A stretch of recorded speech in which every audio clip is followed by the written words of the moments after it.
Hey, what's up, everybody? Alex here, Tanner here. We are here to talk to you about Easter week coming up this Sunday. It's really, if you don't know much about Easter week, it's really three events that, there's a lot that goes into it, but the three events that we really go out of our way to celebrate as a church are Palm Sunday, Friday, Good Friday, and Easter Sunday itself. But it all kind of unfolds itself into the church liturgical calendar. So yeah, Alex, one of my favorite things that I love looking at is how worship has changed, how the liturgy has changed, and the traditions that come and go, especially around Easter time, where this is this sort of pinnacle of the church liturgical calendar, this thing that we celebrate every year, the same time every year, and we can point it back to historical events that have been going on for thousands of years. And it's just one of those cool things to really focus on and look into and really dig into. Yeah, because the cool thing about the church calendar, it goes with our calendar year, but it takes events that actually happened in Scripture, places them on that yearly calendar where it happened, just like we celebrate lots of things like Thanksgiving, we celebrate every year, right? But the church calendar is very similar, but we take actual events from Scripture, from church history, and we take the time every year to celebrate that. Now, we don't do a whole lot of that as a church. At Rock Creek Church, we do some parts of it. Good Friday is a perfect example. That's one of those services that we've gone out of our way to do several years in a row now.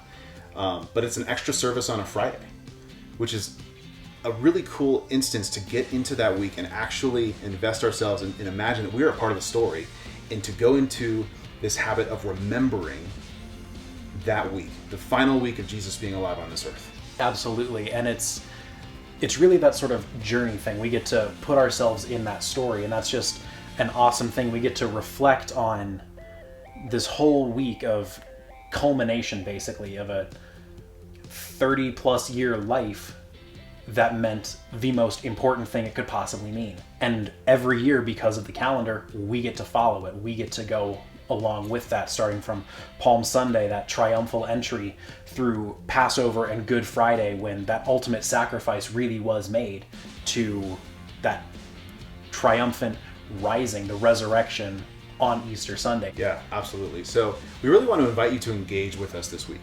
Engage with this week, whatever that looks like for you. We're going to be putting on these three services. Palm Sunday, which is just the Sunday before Easter.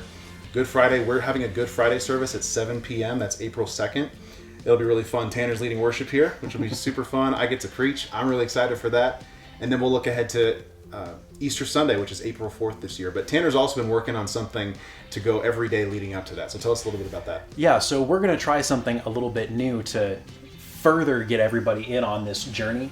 Every day, starting the Monday after Palm Sunday, there will be a specific targeted reflection or scripture-oriented thing going out on our social media. We've said a lot of times at Rock Creek that it's really cool. We have hindsight. We know what happens. We know what the end of the story is. But we still have to prepare ourselves for that. So we're just going to start putting out some reflections, some ideas, some things to think about to prepare our hearts and get us ready for that magnificent, awesome event that is Easter Sunday.